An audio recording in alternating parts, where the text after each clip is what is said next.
সুপ্রিয় দর্শক আসসালামু আলাইকুম, সবাইকে শায়লাস কুজিনে স্বাগতম। আজকে খুবই ইউনিক একটি রেসিপি নিয়ে চলে এসেছি। আজকের রান্নায় কোনো আদা রসুন অথবা জিরার ব্যবহার হবে না। আজকে আমি আপনাদেরকে খুবই অল্প উপকরণ দিয়ে মেথি পাঙ্গাস করে দেখাবো। অনেকে তো পাঙ্গাস মাছ গন্ধের জন্য খেতে চান না, কিন্তু এভাবে রান্না করে খাবেন, অসাধারণ লাগবে। চৌনা দেরি না করে সরাসরি রেসিপিতে চলে যাই।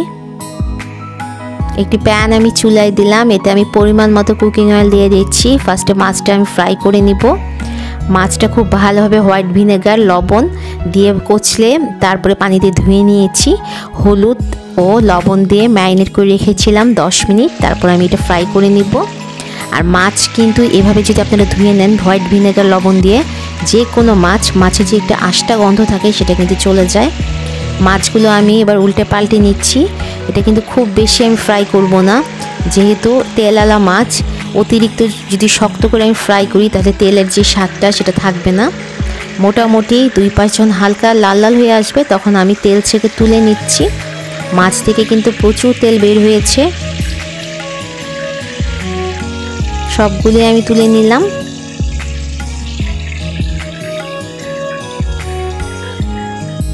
কাছ থেকে দেখিয়ে দিচ্ছি,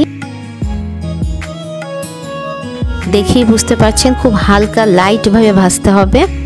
এবার ওই প্যানে আমি 1 চা চামচ আস্ত মেথি ফোড়ন দিব, এবং মেথিটা যখন হালকা লাল লাল হবে তখন আমি বাকি উপকরণগুলো অ্যাড করব। তবে এই ক্ষেত্রে মাথায় রাখতে হবে মেথি যাতে পুড়ে না যায়, পুড়ে গেলে কিন্তু পুরো তরকারিটাই নষ্ট হয়ে যাবে, তিতা হয়ে যাবে। 1 কাপ মিহি কেটে রাখা পেঁয়াজ ছিল, সেটা আমি দিয়ে দিয়েছি। অবশ্যই পেঁয়াজটাকে মিহি করে কুচি করে নেবেন। এবার খুব ভালোভাবে এটা ফ্রাই করে নিতে হবে। হালকা যখন কাঁচা গন্ধ চলে যাবে, ফ্রাই হয়ে আসবে, তখন 2টা বড় টমেটো আমি কিউব করে কেটে নিয়েছিলাম সম্পূর্ণটাই দিয়ে দিলাম। চাইলে এখানে টমেটো পেস্টটাও ব্যবহার করতে পারবেন। দিয়ে খুব ভালোভাবে ভাজা ভাজা করে নিতে হবে।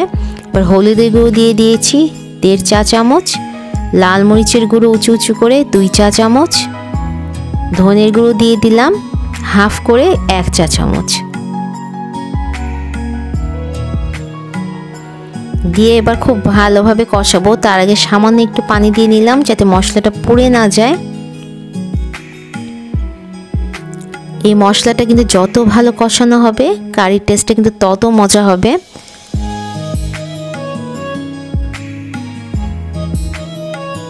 মোটামুটি কিন্তু শুকিয়ে এসেছে পানিটা, তখন আমি আরও হাফ চা চামচ কাশ্মীরি লঙ্কার গুঁড়ো দিয়ে দিলাম। এটা সম্পূর্ণ কালারের জন্য, এটা যদি হাতের কাছে না থাকে দিবেন না, তবে দিলে কারি কালারটা খুবই সুন্দর হয় এবং ফ্লেভারটাও খুব ভালো আসে। আর একটু পানি দিয়ে আমি কষিয়ে নিচ্ছি। এবার আমি আরেকটু সামান্য পরিমাণে পানি দিয়ে দিলাম, হাফ কাপের মতো দিয়ে এবারে আমি এটা ঢেকে ফুটিয়ে নিব। যখন ফুটে উঠবে এবং যখন পেঁয়াজ ও টমেটোটা গলে আসবে তখন আমি এখানে যে ভেজে রাখা মাছটা ছিল সেটা দিয়ে দিব। মোটামুটি কিন্তু টমেটো পেঁয়াজ গলে গিয়েছে, তখন আমি যে ফ্রাই করে রেখেছিলাম পাঙ্গাস মাছের পিসগুলো প্রতিটাই দিয়ে দিলাম। এবার আমি এখানে যে মাছ ভেজে রেখেছিলাম, তেল উঠেছে প্রচুর মাছ থেকে, সে সম্পূর্ণ তেলগুলো আমি দিয়ে দিচ্ছি। এটা কিন্তু স্কিপ করবেন না, এটা অবশ্যই দিবেন, তাহলে খেতে খুবই মজা লাগে। ঢাকনা দিয়ে ঢেকে আমি এটা মিডিয়াম হিটে 10 মিনিট রান্না করলাম। এবার উপর থেকে আমি কাসুরি মেথি ছড়িয়ে দিচ্ছি। এটা আমি প্যাকেটে কাসুরি মেথি ব্যবহার করেছি। আপনারা যে প্যাকেটটা না কিনতে চান তাহলে মেথি শাক বাজার থেকে কিনে রোদে শুকিয়ে হাত দিয়ে ডলে ডলে গুঁড়া করে বয়মে ভরে 1 বছর সংরক্ষণ করতে পারবেন। মাঝে মাঝে খালি একটু রোদে দিবেন। এখন আমি ঢেকে আরও 5 মিনিট এটা রান্না করব। কাসুরি মেথিতে খুব বেশি আমি চুলায় রাখবো না, এটা দেখতেই পাচ্ছেন কতটা মাখো মাখো হয়ে এসেছে। এটা কিন্তু বেশি গ্রেভি রাখা যাবে না, একদমই মাখা মাখা করতে হবে।